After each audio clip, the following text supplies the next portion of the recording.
Olá a todos, eu sou o professor Antônio Marcelo Jackson, da Universidade Federal de Ouro Preto, Centro de Educação Aberta e à Distância, Departamento de Educação e Tecnologias. E nós estamos no módulo interdisciplinar de formação, Introdução à História Oral, e na nossa 13ª e penúltima aula, né? E essa penúltima aula coloca o seguinte: é possível construir uma história, produzir uma história a partir da história oral? Evidentemente que sim. Apenas se todos nós atentarmos aos seguintes detalhes. Qual é a distinção, qual é a diferença da história oral para a história tradicional, a historiografia tradicional? A historiografia tradicional ela trabalha com documentos, né? Já tratamos isso lá na primeira, na segunda aula, a esse respeito. Ou seja, o material, o objeto de estudo, ele já está pronto. As preocupações que temos a respeito desses objetos de estudo são as mesmas em qualquer circunstância. Ou seja, em que condições aquele documento foi produzido, quem o produziu, quem é essa pessoa que produziu, quer dizer, no sentido não é apenas a figura física dela, mas qual é o status social dessa pessoa, quer dizer, que situação que ela estava vivendo, qual a conjuntura que influenciou naquela produção. Por favor, todas essas preocupações nós temos quando nos debruçamos sobre um documento. E documento esse que pode ser um documento de governo, né, da prefeitura, do Estado, do governo federal, isso pensarmos no Brasil, pode ser um documento de uma empresa, pode ser até mesmo uma carta pessoal. Existem vários arquivos históricos brasileiros que possuem uma quantidade absurda de documentos pessoais, de cartas pessoais, e que muitas das vezes servem de base para a pesquisa historiográfica. Então, vamos pensar em outro tipo de documento também muito comum na pesquisa, que são os inventários, né, pós-mortem. Quer dizer, quando uma pessoa falece, tem que ser feito um inventário para verificar a distribuição de bens e dívidas. Ora, esse tipo de coisa também é um material farto para a produção, para a historiografia.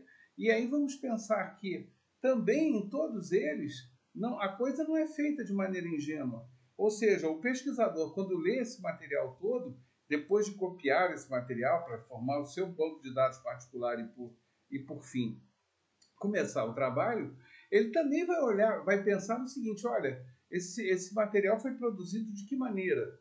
Sabe? O que determinou isso? Quais as influências? O estilo de época, né? Tudo isso vai pesar. E quando chega na história oral, qual é a diferença? A diferença é que a história oral, ela primeiro produz o seu próprio documento. Essa que é a grande diferença. No final, todo o restante é o mesmo. Não há muita distinção entre aquilo que se faz na história oral e aquilo que se faz na historiografia tradicional. A não ser isso, disse e repito, a história oral, para trabalhar, para começar a trabalhar, ela produz o seu documento.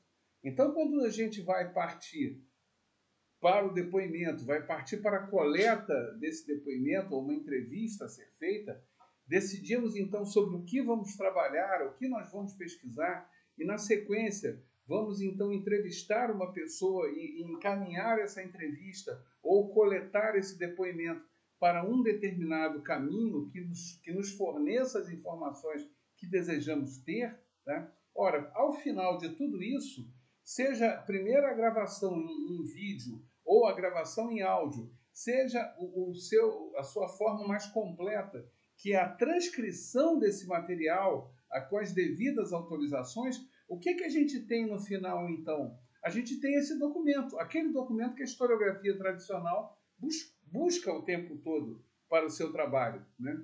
Não vou aqui entrar no detalhe da historiografia que trabalha com a ideia, com a arte, né? com a questão da arquitetura, enfim, aí os textos e objetos e documentos são de outra ordem. Mas, de qualquer maneira, a história oral ela também faz isso, sabe? E ela faz, só que de uma maneira, vamos colocar, mais árdua. Ela vai buscar o tempo todo fazer esse trabalho, sabe? Produzir esse material, produzir o seu próprio documento, para que ao final ela possa fazer a análise. Num certo sentido, sabe, é daí que a exigência de uma história oral ela é maior para o pesquisador do que nas demais fórmulas. Não vou aqui dizer que seja simples trabalhar com história oral. Não é à toa que esse tipo de atividade não é muito comum. Ou até mesmo, eu conforme já tive a oportunidade de citar aqui, obviamente omitindo os nomes, tá? Porque não há necessidade de expor ninguém, mas efetivamente uma boa parte das pessoas não trabalha com isso, ou eu já vi, né, pessoas que vão trabalhar e vão trabalhar de forma errada. Bom, aí é uma coisa que vai se colocar em discussão o tempo todo. Mas, de qualquer maneira, os grandes centros de pesquisa de história oral, e eu sempre cito a Fundação Getúlio Vargas e a Universidade Federal Fluminense, por favor, tem vários outros, nós vamos na bibliografia final apresentar isso, fora a Associação Brasileira de História Oral, essa, então, inquestionável, é a grande referência da pesquisa nesse sentido. Reparem, são trabalhos que o tempo todo o que se faz é isso. Eu produzo o documento para que eu depois possa analisar esse documento. Então, a resposta à pergunta está dada. É sim, sem dúvida alguma, é possível produzir uma história. Sabe? Agora, sempre com essas preocupações todas que nós abordamos ao longo de todas essas aulas. Então, não há como pensar esse trabalho todo, tá, de uma maneira em que você simplesmente ache que vai fazer da maneira mais simples possível, achando que história oral eu vou gravar alguma coisa, vou anotar alguma coisa e está tudo resolvido. Não, não é. Né? A coisa é muito mais séria. Agora, é um campo inesgotável, porque o que mais nós temos são situações em que nenhum documento existiu, nenhum documento foi produzido para registrar aquele acontecimento. Então, aquele processo, aquilo que for. Então, esse é uma área realmente fascinante nesse aspecto. Se, por um lado, é uma área difícil de trabalho, sem dúvida alguma, por outro, ela possui todo esse fascínio. Até a nossa próxima videoaula. Abraço a todos.